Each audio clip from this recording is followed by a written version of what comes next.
As everyone will know, or most will know, the plumbers out there in the trade, McAlpine do a huge range of ST90 shower waste traps, both in 75mm seal down to non-return valve traps. They come with dome, and they also come with CP brass, slotted and petalled. The top's easily removed for cleaning purposes. But what I wanted to show you was one of the new ones, which also incorporates a non-return valve. The non-return valve has got two advantages. One, it's a very shallow 53mm seal, which is available with non-return valve and also water seal. The advantages of this is, again, if you've got negative pressure further down the line, or there is pressure within the system, shallow seal traps can draw the water seal.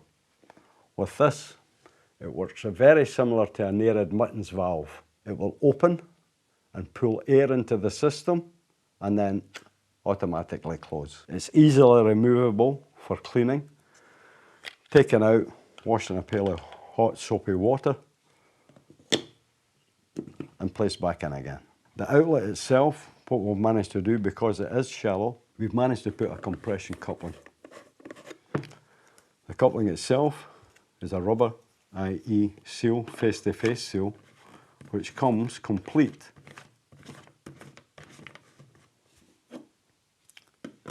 with a solvent socket. So this can be brought up in the channel in the floor, or as near the trap as possible prior to installation of the actual tray. But something I must point out to plumbers, DIY builders. We keep hearing about shallow traps. Shallow traps are fantastic because there's no other option.